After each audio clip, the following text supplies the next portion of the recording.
អ្នកសារព័ត៌មាន MMO ម្នាក់ដែលល្បីសម្ដីបាតភាសា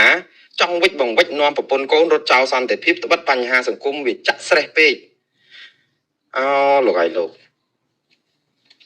អីក៏ដល់ថ្នាក់ហ្នឹងក៏អាណិតពួកគាត់ខ្លោចចិត្តហ្នឹងព្រោះអីអ្នកដែលសារព័ត៌មាន MMO សម្ដីបាតភាសាហ្នឹងគឺបុគ្គលឈ្មោះផៃវណ្ណៈបាទខ្ញុំមែនតើគាត់ណាលឺឈ្មោះគាត់មិនឆ្អើមកចង់យកមកនិយាយផងប៉ុន្តែរឿងនេះដោយសារតែគាត់ខ្លាយទៅជាកម្មវត្ថុនៃព័ត៌មានខ្ញុំអត់និយាយពីបុគ្គលឈ្មោះផៃវណ្ណៈហ្នឹងទេខ្ញុំនិយាយអំពីព័ត៌មានព្រោះអីគាត់ខ្លាយជាព័ត៌មានហើយម្ដងទៀតបងប្អូនណាចំពោះខ្ញុំនិងលោកផៃវណ្ណៈនេះគឺគ្មានការអត់ឱនឲ្យលោកផៃវណ្ណៈនេះដល់ជីវិតខ្ញុំស្លាប់ដោយសារតែគាត់ប្រមាថម្ដាយខ្ញុំហួសប្រមាណបើបុគ្គលនេះអត់សមទោសជាសាធារណៈទេគឺគ្មានការអនុគ្រោះផ្នែកសិលធម៌ខ្ញុំអត់មានទៅធ្វើអីលោកទេប៉ុន្តែបាបកម្មនិងអំពើបាបរបស់លោកនឹងចុះនរកទៅតាមផលកម្មរបស់លោកដែលប្រមាថម្ដាយខ្ញុំប្រមាថការទៀនខ្ញុំគ្រប់បែបយ៉ាងដែលខ្ញុំមិនដែលធ្វើអីប៉ះពាល់លោកនឹងសំបីតែមួយម៉ាត់ខ្ញុំអត់ដែលទៅនិយាយប៉ះលោកផៃវណ្ណៈខ្ញុំអត់ដែលរៀបរាប់ឈ្មោះលោកនេះទៅប៉ះពាល់ក្រុមគ្រួសារនេះរស៊ីនេះអីអត់សោះខ្ញុំនិយាយអំពីកិច្ចការជាតិកិច្ចការសង្គមដោយសារតែលោកខ្លាយទៅជាខុសនិតបាវបំរើដាច់ថ្លៃរបស់គណៈបកប្រជាជនកម្ពុជានិងរដ្ឋាភិបាលនឹងគឺកាងការពារផ្កាប់មុខហើយមកជេរបន្តិចផ្ដាសាខ្ញុំតាមអំពើចិត្តហើយប្រព័ន្ធផ្សព្វផ្សាយឬក៏តុលាការកម្ពុជាមិនដែលឈឺក្បាលខ្ញុំថាលោកស្រឡាញ់ជាតិអីក៏សម្បើមម្លេះបើស្រឡាញ់ជាតិហេតុអីបានលោកបំផ្លាញជាតិនេះបើលោកស្រឡាញ់ជាតិហេតុអីក៏លោកស្រឡាញ់គណៈបកប្រជាជនកម្ពុជានិងរដ្ឋាភិបាលកម្ពុជាហេតុអីបានជាខ្លួនលោកបំផ្លាញរដ្ឋាភិបាលនិងគណៈបកនេះចោល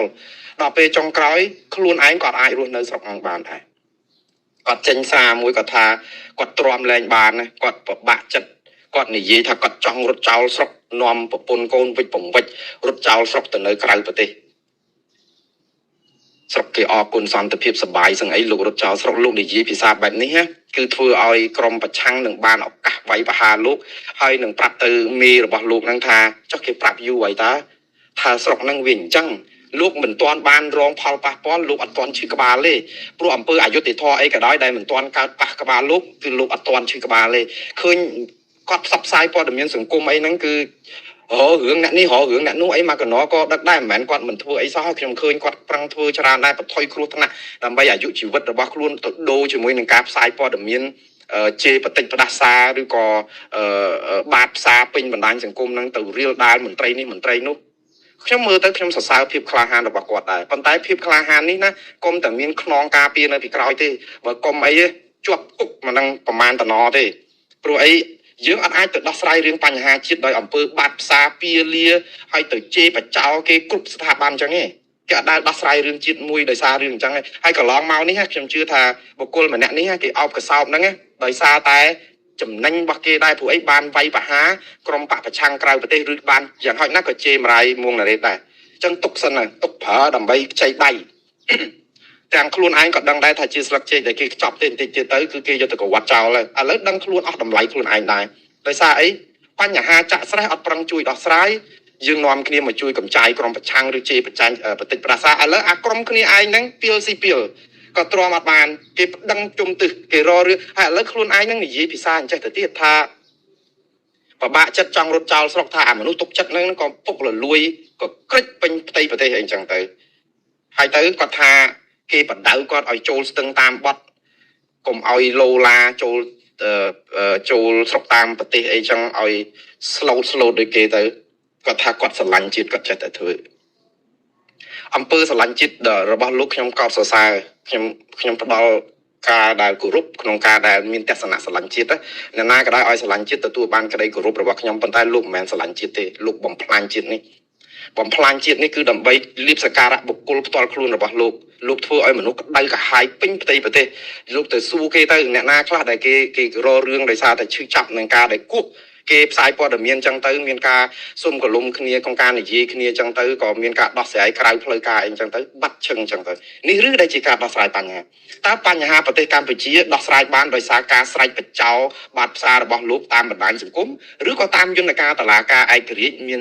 អព្យាក្រឹតឬក៏ប្រព័ន្ធប៉ូលីសអីហ្នឹងមាននេះហើយលោកដឹងដែរថាប្រព័ន្ធប៉ូលីសប្រព័ន្ធតុលាការប្រព័ន្ធដឹកនាំរដ្ឋនេះវាអត់មានឯករាជ្យវាអត់មានសេរីភាពវាអត់មាន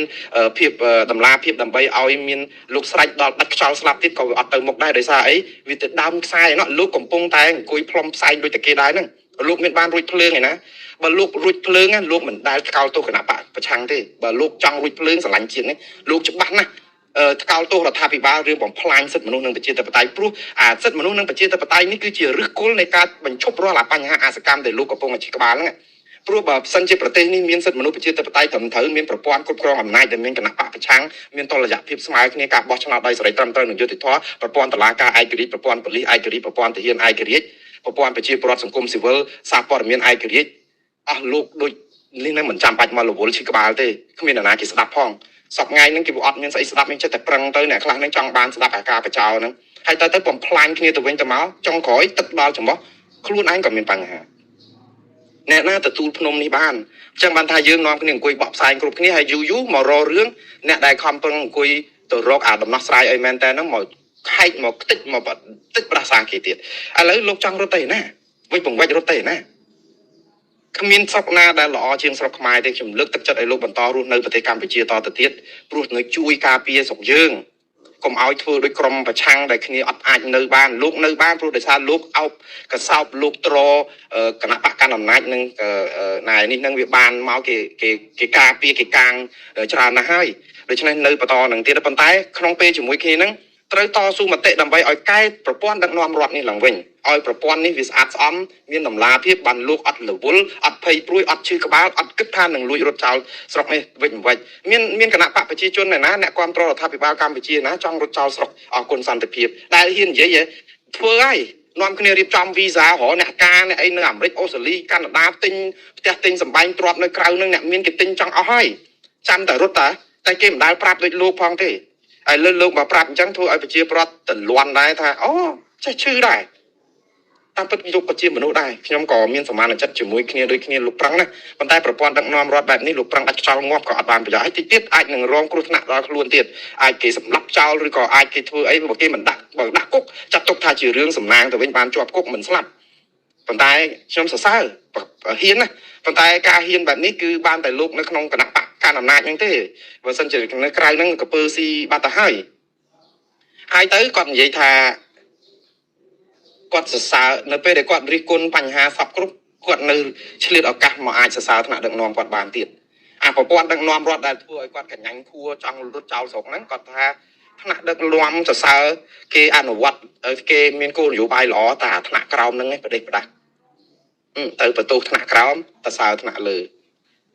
ប្រព័ន្ធដឹកនាំរដ្ឋម៉ែឪបើយើងមើលនៅក្នុងគ្រួសារគេថាកូនថ្ងើយតែដឹងថ្ងាយត្បិតដងកូនសោតរែងឆ្កងត្បិតមេបាតែពេលតែយើងគ្រប់គ្រងណែនាំកូនមិនបានគេឌីលម៉ែឪហើយគេមិនដែលឌីលកូនទេយើងមើលស៊ីវជ័យសិទ្ធដែលជាកូនរបស់លោកស៊ីវសុជាតិដែលជាផ្កាយមួយខាងនគរបាលជាតិដែរនៅខេត្តជាប់ខេត្តបាត់ដំបងហ្នឹងពេលដែលកូននឹងបុកគេស្លាប់អូយអាមីអាថោងខុសសនិករបស់គណៈបកប្រជាជនហ្នឹងគេចេញមកហ្នឹងគឺសុទ្ធថាស្អីណាបើសិនជាខ្ញុំជាអ្នកឯងវិញអត់រុំបដៅកូនប៉ុណ្ណឹងអត់បានឬក៏បដៅកូនបែបហ្នឹងសុំលាឈប់ពីការងារអីចឹងទៅមានអ្នកខ្លះទៀតជាអ្នកធ្វើការនៅគុកលោកនុតសាវណ្ណាសិតអីណាបើម៉ែឪកូនឯងក្មួយឯងបដៅអត់បានមកជួបពូជួយបដៅឃើញគ្នាអញ្ចឹងជន់ការដែលបដៅកូនបដៅអីមានកត្តា3យ៉ាងកូនដែលបដៅមិនបានមិនមែនជារឿងឪពុកម្ដាយតែមួយមុខទេចឹងបានខ្ញុំថាកុំមកបន្ទោសកូនច្រើនពេកខ្ញុំនៅតែមិនគ្រប់គ្រងអារឿងកូនក្មេងអ្នកមានបើកឡានប្រហោះបឹកស្រាស្វឹងបើកបុកគេទេជាប់គុកឲ្យអស់ទៅល្អហើយ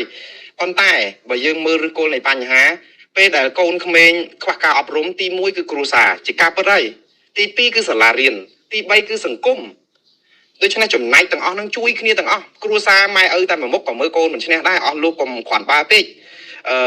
ព្រោះអីកូនទៅសាលារៀនមួយថ្ងៃជិះអត់ទៅការអីសោះហើយនឹងអង្គុយចាំតែមើលកូនហ្នឹងមែនហើយរឿងកូនមកកណោក៏ដឹកហ្នឹងមិនមែនប្រកាសតែយើងដឹងទេរឿងគេបនភឿនអីនៅសាលារៀនគឺគេមានសិទ្ធិសម្រេចអីខ្លួនឯងអាហ្នឹងចង់និយាយថាឪពុកម្ដាយមានចំណែកមិនមែនអត់ទេប៉ុន្តែមិនអាចទៅបន្ទោសគាត់ 100% ទេគឺដោយសារសង្គមដោយសារសាលារៀនដោយសារប្រព័ន្ធដឹកនាំរដ្ឋនឹងដែរដោយសារអញ្ចឹងដែលយើងដឹកនាំរដ្ឋឲ្យអ្នកមានអំណាចអាចកាងបង្ក្រាបគេបានស្អាតចិត្តចឹងដល់ពេលកូនគាត់ជាអ្នកមានអំណាចគឺគាត់គិតថាគាត់ជាបងធំអត់មានអាណាប៉ះអីបានអា អានឹងយើងបង្រៀនក្មេងឲ្យខូចគ្រួសារនឹងប្រឹងដាច់ខ្យល់ងាប់ក៏អាចអប់រំកូននឹងបានដែរមិនមែនណាបកែណាសើអប់រំកូនបានលាលែងពីតំណែងបើដោយលោកជុំកសលនិយាយថាអប់រំកូនមិនបានលាលែងពីតំណែងណាប្រទេសកម្ពុជាអត់មានអ្នកដឹកនាំទេអស់តំណងគឺត្រូវតែចោះចេញពីតំណែងព្រោះកូនបាត់ផ្សារច្រើនណា